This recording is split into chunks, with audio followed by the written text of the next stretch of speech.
All right. Thank you very much. Good afternoon, everyone. Thank you for your presence here today to continue this ongoing conversation about a topic of extreme importance and concern to our greater community, not only a community of students and parents, but also our entire MDCPS team here in Miami-Dade. Before anything else, let me recognize members of the team who are here. We have Dr. Larry Feldman, a school board member, and members of my senior team who will be available to answer specific questions that may exceed my capacity to answer. We held an event similar to this one earlier this week where we made significant announcements regarding a whole host of issues, whether we're talking about extracurricular activities, field trips, travel out of state, and the like. So I will cover those very, very quickly and then go on to some additional announcements since. So we maintain the policy that we declared earlier in the week that all out-of-county travel that would be sponsored by the school system is effectively canceled. We did have some international travel for students and chaperones scheduled. That has been canceled and remains canceled at this point, and no further international travel is being booked at this point.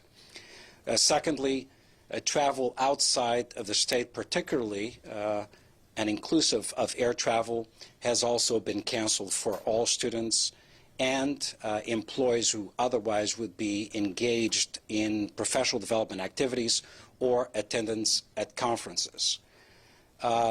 Travel within the state or within the county, specific to field trips, is being looked at on a case-by-case basis. I want to be clear about that.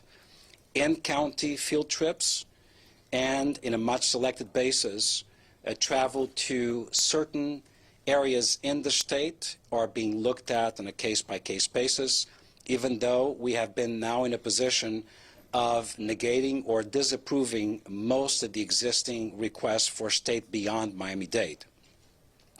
We are at this point not canceling sports activities, extracurricular activities, or club activities associated directly with schools.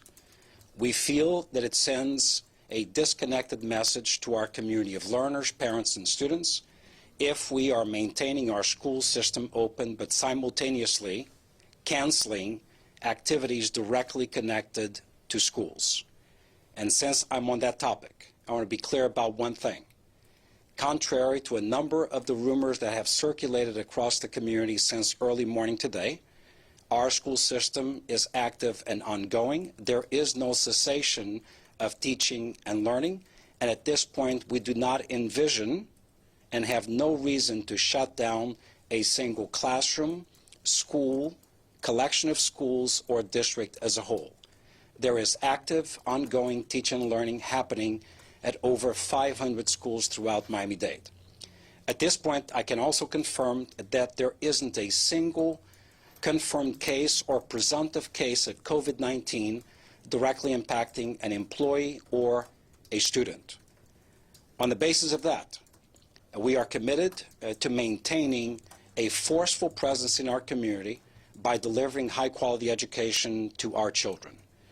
By the way, in speaking with a lot of parents, a lot of members of the private sector community, even individuals at the government level, including Jackson Memorial, we recognize the impact that closing our school system would have on a greater community at all levels, in terms of burden on the parents, impact to the workforce in a number of public and private sector institutions without a reasonable foundation to do so at this point. So I want to reemphasize, our school system is open, teaching and learning is happening, and we have no plans at this point to change that. What we have done, obviously, and we announced this earlier this week, recognizing that the rumor mill probably would accelerate with time, is we have created a number of hotlines and websites to disseminate information, but also to eliminate the rumors as they occur. So I would recommend that everyone who is interested, if they hear a rumor, consult with our hotline at 305-995-3000 or direct your attention to the school district's official COVID-19 website, which is covid19.dateschools.net. It's been up and running this entire week. If you haven't, you can actually take a tour of our Active Command Center. I can tell you that since yesterday to today, the number of calls has basically tripled. We are fielding about 3 times as many calls as we were fielding yesterday. The vast majority of those calls dealing with rumors. Somebody heard something that in the end is not true or accurate. The hotline is open every single day from 5 a.m. to 8 p.m. and then it goes into a recorded mode where the calls are directed on an emergency basis directly to the local health department. We continue to dedicate additional resources to the cleaning of schools, school sites, and buses. Sanitization cycles have increased, and then we're adding additional cycles on a case-by-case needed as requested by principals or as declared by teachers or even students. In fact, we're utilizing social media information that comes to us from teachers or students in addition to principal reports to engage in rapid response at the school level. We announced earlier, and I am restating once again, that as far as supplies and equipment, we are overstocked. We anticipated this need and have amassed at least 90 to 120 days over and above our regular consumption of cleaning, sanitization products and equipment for our school system. We have what we need. In addition to that, we have secured commitments from county government for additional supplies and manpower should we need additional resources to respond to hotspots in our school system. We continue aggressive distribution of supplies to schools. In fact, this week we are re-emphasizing that element and going into next week as well with the distribution of wipes for every single teacher's classroom that can be utilized not only by the custodians but by staff as well. I want to speak a little bit about operations. Beyond the field trips, beyond the in-district, in-state, or out-of-state trips that were scheduled or canceled, I want to talk a little bit about extracurricular activities. I know there's a degree of anxiety out there, but I want to reemphasize athletic activities, club activities are part of the fabric of public education. If you cut them out, we're sending a bifurcated message about what we believe constitutes a danger to students. I don't think that having students out there in a track is any more dangerous than having students in a classroom. Therefore, going into next week, it's business as usual. All athletic activities, extracurricular, club activities will resume. What we are bringing to a halt at this point is the students' participation in internships. Internships represent educational opportunities for students outside of school, where they may go to a court system, where they may go to a hospital to participate in a work environment that complements what they learn in school. Due to very obvious additional risks, we are bringing to a halt at this point students' participation in internships. We're also, as part of our risk assessment, when we look at activities into the foreseeable future, whether they are musical activities, celebration activities, recognition activities, we're looking at 3 things. Size of crowd, number 1, how students would get to those activities, number 2, and number 3, whether or not that activity is being held in a place that has demonstrated to us has the capacity to sanitize and prepare the venue for the activity that would take place there. And that is exactly the decision tree that we currently follow. We were surprised when earlier this week the state declared that colleges and universities would basically shut down and move their instruction modality to an online approach. Of particular concern to us is the fact that we have 9,000 high school students currently engaged in dual enrollment opportunities. Simply said, these are high school students who are currently enrolled in college courses, some of them at the university itself. Our partners, for example, are FIU. Our partners constitute also Miami-Dade College and others. We have taken measures to reabsorb those students back into our schools and provide access to these college courses from our school sites. Equally important, SAT, the college entrance exam, is scheduled to be administered March 14th. We see no reason at this point to deviate from that plan. Actually, the environment under which students are tested for the SAT, and this is a Saturday administration, which boosts our graduation rates. A lot of students rely on that SAT score not only for college acceptance, but also to reach a concordant score that allows them to graduate high school. Because of its relative importance, we are not postponing it, delaying it, or canceling it. We're proceeding with it as scheduled. Secondly, the venue where these administrations take place is actually very controlled and conditioned. The space separation between students is significantly larger than that which would exist in a traditional classroom environment. I haven't talked about charter schools. We have in excess of 100 charter schools in Miami-Dade. Charter schools are publicly funded but independently managed. Even though they do not have to follow our protocols, we are strongly encouraging principals and operators of charter schools to follow our guidance and our protocols, and in return, we are ready to assist any and all charter school in Miami-Dade with sanitization, pre, during, or post a possible emergency. They are neighbors, they are our partners, and all students in our community are our concern. We announced this earlier. It is vitally important to reemphasize that all private sector contractors who do work in Miami-Dade County Public Schools, all volunteers and mentors who interact with our students in our schools shall be held to the same rigid guidelines established by the CDC, the Department of Health, as well as our own school system. So when we talk about self-isolation based on contact, direct or indirect, we expect our private sector partners and volunteers to follow the same guidelines and protocols.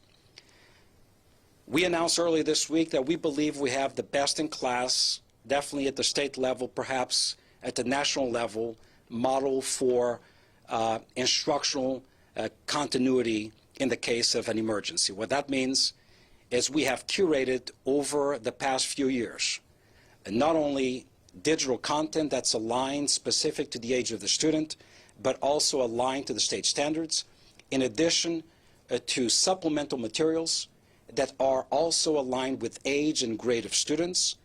We have concentrated those resources through a platform that is personalized and adapted to every single student in our system.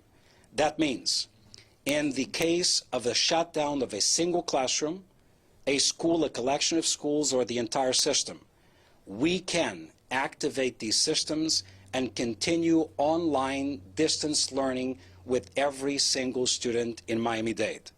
We can do this because not only have we invested in these resources, but we have also acquired in excess of 200,000 devices with the opportunity to put these devices in the hands of students via parent contracts and activate online learning should there be a need to do so. In addition to that, we recognize that equitable access to connectivity, internet access, is an issue in many zip codes in our community. We have the capacity to empower families, students, with internet access, relying on our own resources in addition to partnerships with private sector entities. No child should go without an opportunity for learning during times of emergency. We are currently holding hundreds of faculty meetings across Miami-Dade to sensitize our teachers. I am appreciative to the leadership of our teachers union for their level of collaboration in ensuring that these protocols are in place in case of an emergency. In fact, our instructional continuity plan is available for the world to see online at icp.org. icp.dateschools.net. The ICP, the Instructional Continuity Plan, has also been disseminated statewide for the use of the Commissioner of Education as well as superintendents across the state. And in fact, we receive requests from a number of districts across the country to access our own resources. In fact, even though we have not activated the Supervised Instructional Continuity Plan, which provides for distance learning opportunity, which is supervised by professionals, we have not activated that supervision, but the resource is already available, for we know that in an abundance of caution and as a matter of personal decision, some parents are keeping children from schools. We do not encourage that. But if they are, please open the gateway to learning to your child and have them access our ICP, our Instructional Continuity Plan, at icp.dateschools.net for a continuity of learning for children. If you have problems with that system, we have a solution for that as well. There is a hotline for the online resources associated with this distance learning, and it can be accessed through 305-995-HELP. So again, the hotline number for all questions, concerns related to COVID-19 is 305-995-3000. However, the hotline for assistance with teaching and learning remotely is 305-995-HELP. We have paid close attention and have made special provisions for the delivery of instructional resources to special needs populations and fragile populations. It is not lost to us that in Homestead and Florida City, we have hundreds of migrant children who live in migrant camps. We have addressed their needs. It is not lost to us that we have 9,000 homeless school-age homeless children in our community, 400 of whom live in shelters. We have addressed their needs. We have literally hundreds of kids in a foster care system. We have addressed their needs. And most importantly to us, students with disabilities. Every one of our resources is ADA compliant. Times like these bring about a great deal of stress and anxiety, not only to children, but also to members of our workforce. That is why we have increased our efforts in providing counseling support, psychological support to both employees, but equally important to children. Employees through our EAP, the Employee Assistance Program. Any employee who may feel anxiety or stress specific to this condition, specific to this emergency, please reach out to EAP for additional support. And the number is 305-995-7111. For any child or family member who may be experiencing anxiety, feel free to contact our mental health hotline at 305-995-7100. Equally important, this is the very first time we are announcing this.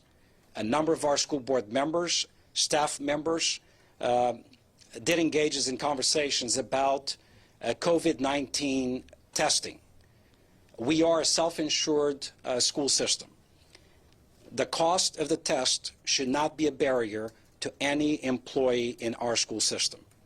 So we are making available to all of our employees, regardless of where they may want to be tested for COVID-19, free coverage with no copay for all employees in Miami-Dade County Public Schools. Last but not least, we cannot do this alone.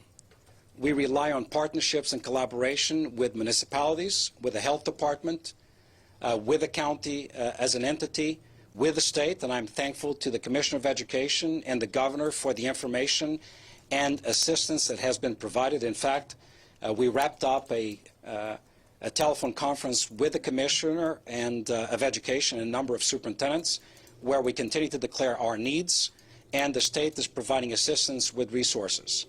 We've elevated it to a new setting. We believe now is the time to require or request assistance from federal entities. And I thank Senator Rubio and Congressman Mari Diaz-Balart, for the conversations of their own initiation that have taken place with me over the past couple of days. We've articulated to them assistance, federal assistance, that I believe our school system needs and other school systems will require into the foreseeable future, around three specific areas. Number one, we are a poor community. 73.4% of our children live at or below the poverty level. That means they rely on free meals at school to live.